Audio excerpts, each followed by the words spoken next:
It took a double dare, for Pete and Jim to get Manny and Kyle to camp overnight with them in the middle of the old graveyard. Pete was 14 and had made the dare. Jim was 13. Manny and Kyle, who were both 10, took the dare and were scared before they'd even finished hiking into the place. Spending the night in a graveyard was spooky enough, but this was the cemetery above the old ghost town of Bodine, Arizona. Every kid in that part of the country had heard the weird tales about what had happened there 100 years ago. She cut him up into little pieces with a long butcher knife. They were huddled around a campfire on the low, barren hillside above Bodine, surrounded on all sides by craggy canyon cliffs that looked ready to fall in on them. The sun was long gone. The moon was just coming up. The moment was right for the retelling and stretching of Bodine's scary legends. Kyle and Manny sat motionless and wide-eyed as Pete leaned forward and spoke in hushed, secretive tones across the campfire. The next night, she came back, and this time she wanted the sheriff. He woke up, and there she was, standing in his bedroom. She still had the knife.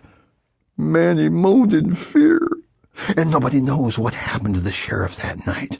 All they know is they found his body the next morning on Annie Murphy's grave. He was cold and dead and looked like he'd been scared to death. Kyle made a face. Did that really happen? Pete only gave a slight shrug. Not too long ago, some people camped up here and accidentally camped on Annie Murphy's grave. And the next morning, they were dead, just like the sheriff. Manny cocked his head. No way! Oh, really? I don't believe you! Pete immediately threw it to Jim. Just ask Jim. Jim nodded grimly. You know Tony Merritt? It was his uncle and aunt. Kyle and Manny bought it, and then fell silent as gruesome images played in their heads. We're not camping on Annie's grave, are we? Kyle wanted to know. They heard a far-off sound. What's that? Manny whispered. Coyotes were prowling somewhere amid the rocks and cliffs.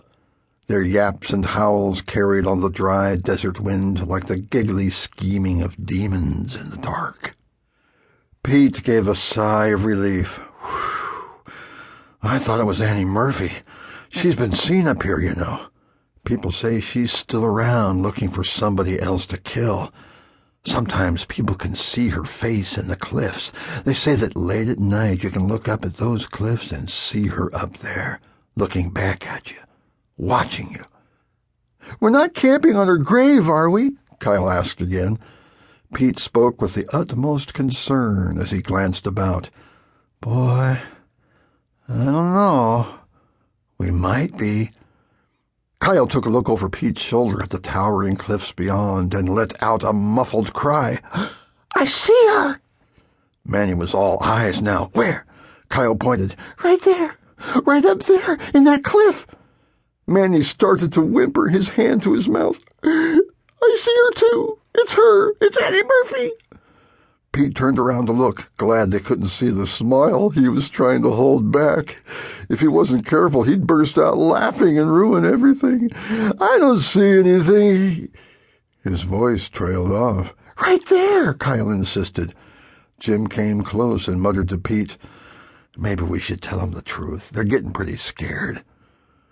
Weird, was all Pete said, staring toward the cliffs. What? Jim started to ask, but then he saw it too. Can she see us? Manny begged to know.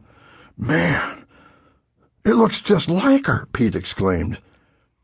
In the light of the rising moon, the cliff looked cold, dead, and chalky white, its every crack and furrow starkly defined by black, sharply edged shadows. In the center of the cliff, outlined by the shadows and highlighted by glaring moonlight, was the shape of a woman.